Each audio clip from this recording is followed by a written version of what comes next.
Sherlock. How to withdraw funds in OCTAFX.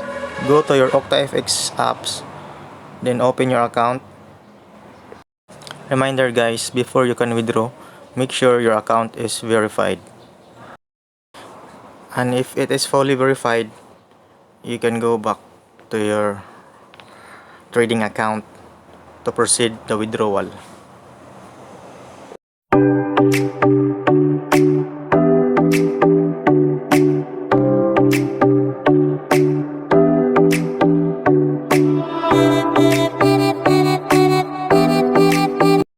Click your trading account. This will appear in your mobile screen. Select withdrawal.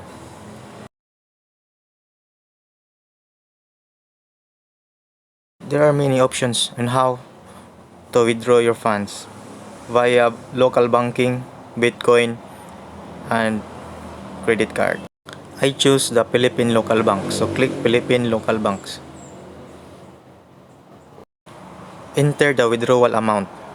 So in this video, I am planning to withdraw $200. Type $200 and the equivalent is 10,413.95 pesos. Then select the recipient's bank. Another reminder guys, the method of your withdrawal is the same as the method of your deposit. For example, you deposited via Gcash, so you will also withdraw via Gcash. Select Gcash. Enter your Gcash number.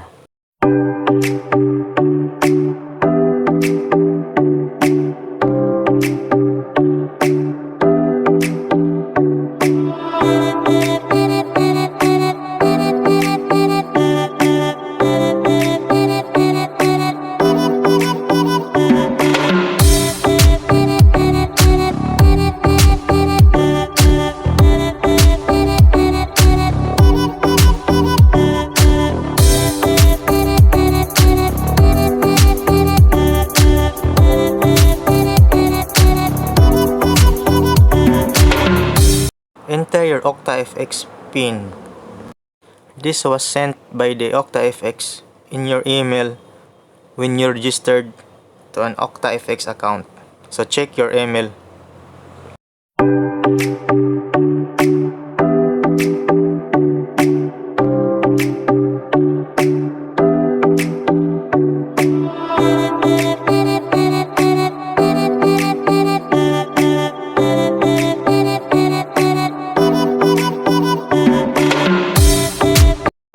Enter your OCTAFX PIN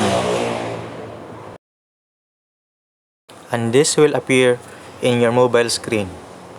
Check your Gcash number, the amount to be withdrawn, and the recipient's name. Select confirm. Take note guys, the withdrawal time can be up to 3 business days. But in my personal experience, it just take only 1 day. You can check in the transaction history.